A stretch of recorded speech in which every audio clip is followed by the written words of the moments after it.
60 বছরেরও বেশি সময় ধরে নিঃশব্দে নীরবে সেতারের উচ্চাঙ্গ তরঙ্গ বয়ে নিয়ে চলেছেন এই শিল্পী।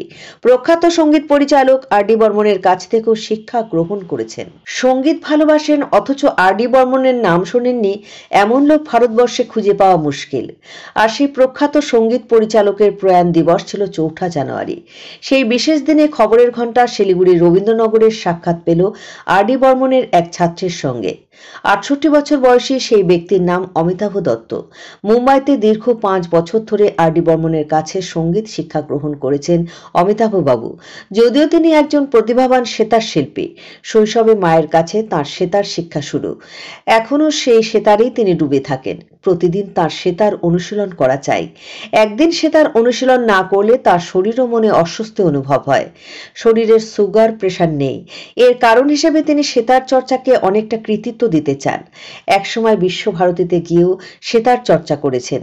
বিশ্ববিখ্যাত শিল্পী পণ্ডিত রবিশঙ্কর সহ আরও অনেক বিশিষ্ট শিল্পীর সান্নিধ্যে তিনি এসেছেন, কিন্তু আজও কোনো প্রচারের আলোয় না এসে নিঃশব্দে নীরবে সেতারের উচ্চাঙ্গ তরঙ্গকে বয়ে নিয়ে চলেছেন। এ এক বিরল এবং ব্যতিক্রমী প্রতিভা। ডিজে বা পশ্চিমী সংস্কৃতির হাওয়ায় যখন ভারতীয় শাস্ত্রীয় সংস্কৃতি প্রশ্নের মধ্যে দেখা দিয়েছে, তখন অমিতাভ বাবুদের মতো ব্যক্তিত্বরা যেন এক একজন মোমবাতির আলো। কোনো পুরস্কারের পেছনে তিনি আজও ছোটেননি, আবার সেতার শিখিয়ে অর্থ উপার্জনের পেছনেও ছোটেননি। 60 বছরেরও বেশি সময় ধরে সেতার অনুশীলন করে চলেছেন শুধু নিজেকে ভালো রাখার তাগিদে। শুনুন কি বলছেন এই ব্যতিক্রমী প্রতিভাবান শিল্পী। এটা কোন দিয়ে একটু বলে দেবেন? এটাও একটা ধুন, কল্পনা।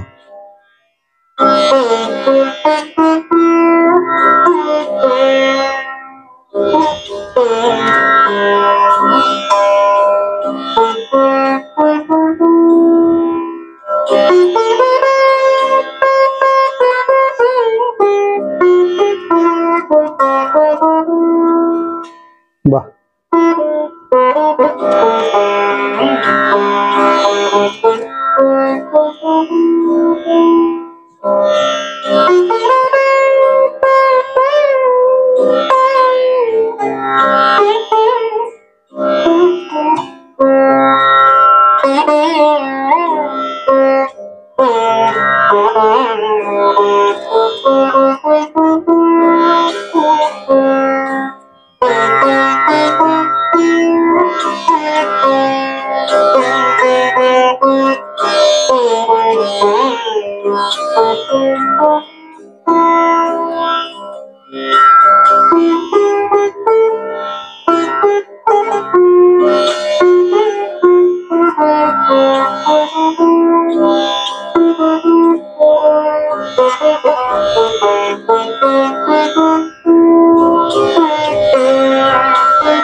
এটা আব্দুল হালিম জাফর খান সাহেবের ওনার তৈরি ক্রিয়েশন।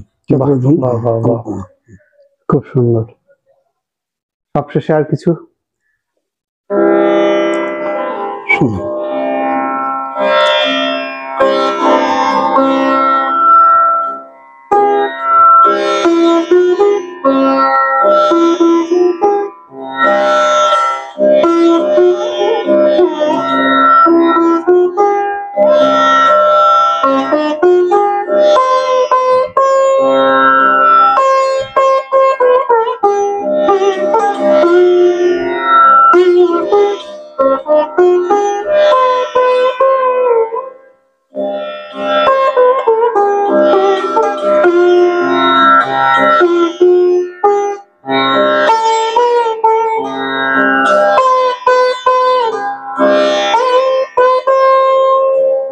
এটা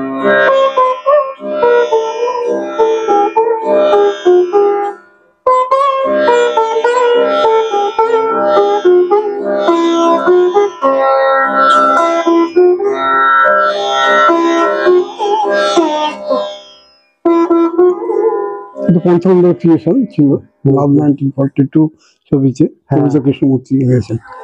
1940 love story, love story, love story. সুন্দর সুন্দর।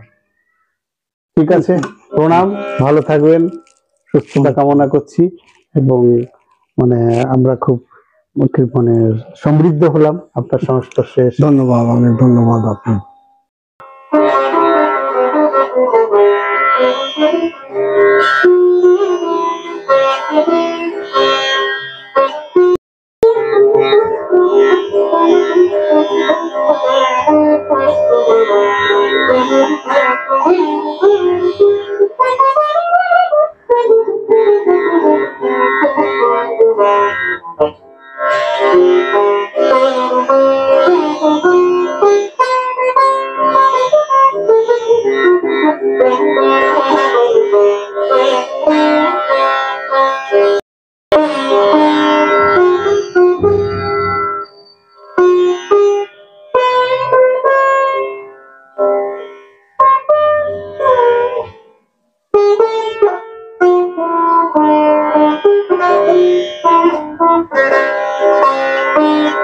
Thank you.